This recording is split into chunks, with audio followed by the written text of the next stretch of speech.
Pemirsa, Anda menyaksikan Headline News pukul 14 waktu Indonesia Barat bersama saya Jessica Wulandari.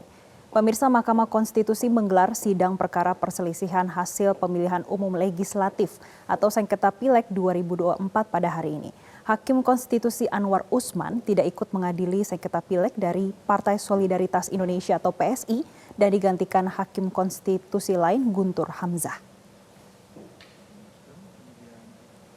Hakim panel 3 seharusnya diisi oleh Hakim Arief Hidayat sebagai ketua panel dengan anggota Anwar Usman, Eni Nurbaningsih. Namun karena ada perkara terkait PSI, maka sidang didahulukan dan posisi Anwar Usman selaku paman dari Ketua Umum PSI, Kaesang Pangarep, digantikan oleh Hakim Guntur Hamzah. Hari ini panel 3 menangani sidang dalam perkara PHPU anggota DPR, DPD, DPRI untuk Provinsi Papua Tengah dengan total 13 perkara. Adapun pihak terkait dalam sidang perdana berasal dari Partai Nasdem, PSI, dan PKN. Begini, kenapa ini didahulukan?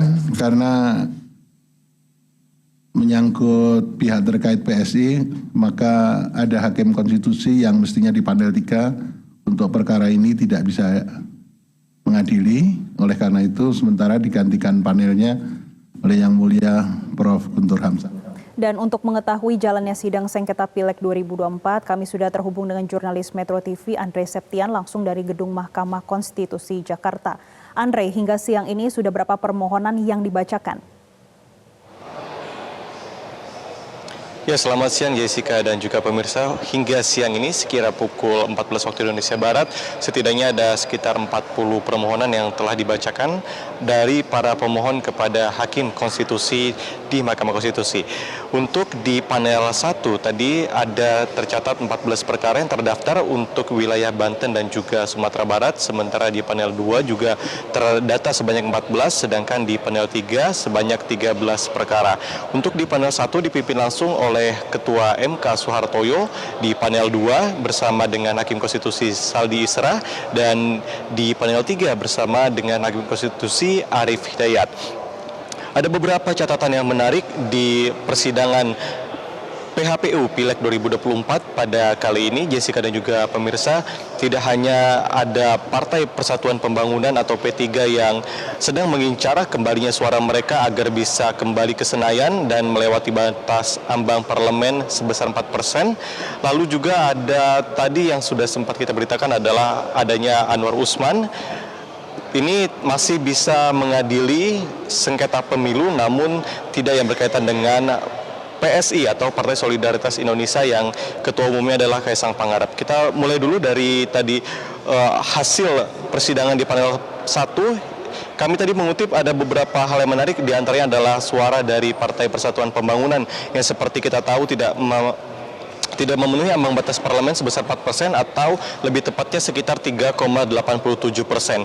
Nah, tadi di panel 1 ini di wilayah Banten, Partai Persatuan Pembangunan mengungkapkan atau memohonkan kepada Mahkamah Konstitusi bahwa ada suara mereka yang ternyata dipindahkan kepada Partai Garuda, tepatnya di wilayah Dapil Banten 1 sampai dengan Banten 3. Di mana untuk Banten 1, pemohon mencatatkan ada perubahan suara sebesar 5.000, kemudian untuk di Banten 2 suara P3 bergeser sebanyak 5.400 dan di Banten 3 suara P3 bergeser sebanyak 8.000, sehingga kerugian yang dianggap oleh pemohon dari P3 ini sebesar 18.000 yang juga berpengaruh kepada hasil atau konversi dari ambang batas parlemen sebesar 4% yang tidak berhasil dicapai oleh P3. Kemudian juga ada Arsul Sani yang kita tahu sebagai mantan anggota legislatif di P3 yang kini menjabat sebagai Hakim Konstitusi di Mahkamah Konstitusi, ini juga ikut mengadili persidangan sengketa pemilu atau PHPU Pileg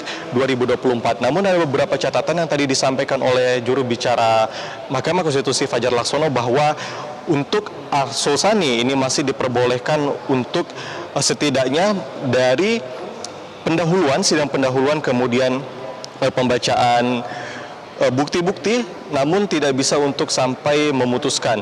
Hal ini juga disampaikan oleh tadi Hakim Ketua Saldi Isra saat membuka persidangan di panel 2 bahwa untuk Hakim Arsul Sani hanya bisa memutus ataupun mengadili, maksud kami, persidangan dari tahap pendahuluan ini, namun tidak sampai ke tahap nanti putusan atau yang nanti akan dilaksanakan rapat permusyawaratan hakim oleh 9 hakim. Namun jika nantinya Arsul Sani juga tidak mengikuti adanya RPH tersebut, maka tidak menjadi masalah karena sebagaimana kita tahu dalam Undang-Undang MK, untuk RPH sendiri maksimal ataupun minimalnya setidak-tidaknya adalah 7 hakim MK untuk memutuskan nantinya seluruh perkara ini apakah ada yang diterima, kemudian ada yang ditolak, sampai batas paling terakhir adalah nantinya pada tanggal 10 Juni 2024 atau batas 30 hari sejak hari ini.